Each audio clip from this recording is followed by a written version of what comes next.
সন্ধ্যা হয়ে গেছে। আস্তে আস্তে চারপাশটা পরিবেশটা দেখুন।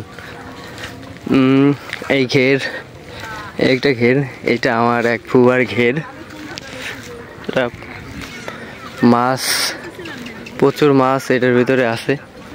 এটার ভিতরে নতুনে করছে ঘেরটা, অনেক সুন্দর এটা ঘের, বিশাল এরিয়া নিয়ে। ওই যে টিন দেখা যাইতেছে, টিন পর্যন্ত। আর এইখান থেকে এরিয়া আছে ওই যে বর্ডার, ওই যে বর্ডার, এই পুরাটাই এলো তার নিজের।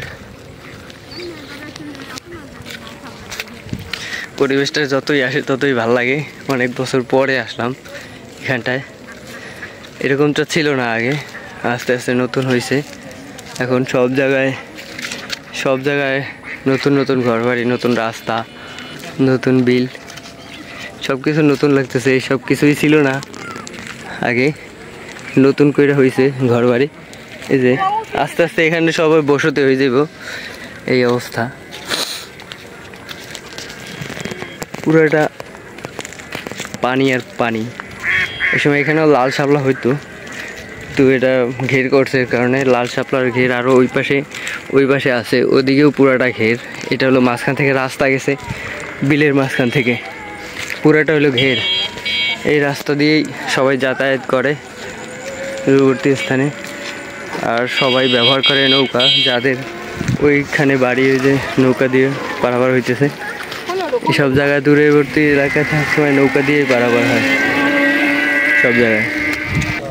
মনে হইতেছে না যে সন্ধ্যা হয়েছে, কিন্তু চারপাশে পরিবেশ দেখলে মনে হয় যেন এখনো দিন আছে, কিন্তু আসলে সন্ধ্যা হয়ে গেছে।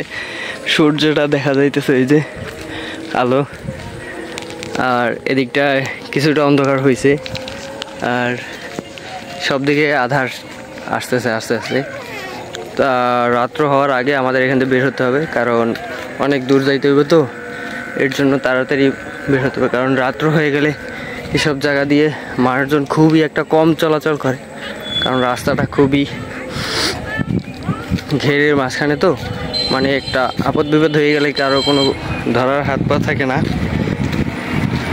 কারণ এমন একটা পরিবেশ, এমন কোনো না ডাকাতের কথা বলছি না, বলছি যদি অ্যাক্সিডেন্ট করে তখন যদি কিছু একটা হয়, আল্লাহ না করুক, যদি হয় তাহলে। দুই পাশে কলা বাগান। আর আপনাদের যে বিলের কথা বলতেছিলাম, এই বিল, এটার ভিতরেও একসময় শাপলা হইতো, অনেক পরিমাণ শাপলা হইতো এখানটায়, কিন্তু আস্তে আস্তে কমে যাইতেছে পরিবেশের সৌন্দর্য, কারণ মানুষজনের বসতি শুরু হয়ে গেছে অলরেডি। এই যে দেখুন, এখানে আগে এরকম ছিল না, সব দিকে মানে ফাঁকা জায়গা ছিল, সবাই আস্তে আস্তে জায়গায় বসতি করা শুরু করছে।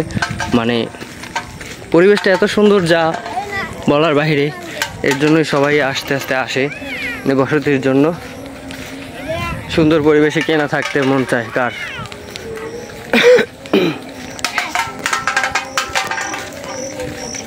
হুজুররা মারা বোতল নিয়ে ঢিলাঢিলি করতেছে, আর আমি চলতেছি আমার রাস্তায়। দুই পাশে ফল গাছ লাগানো, কলা। কে খাবে, কে কার ফল খাবে? এখানে কেউ কার ফল নিয়ে চিন্তা করে না, যারটা সে নিয়েই পড়ে থাকে, এরকম অবস্থা। সব দিকে শুধু দুই পাশে খালি কাজ, আর মাঝখান থেকে একটা রাস্তা। এই পাশে চারপাশে শুধু ফল গাছ লাগানো, সব দিকে ফল। এই যে দেখুন, পুরো ফাঁকা মাঠ।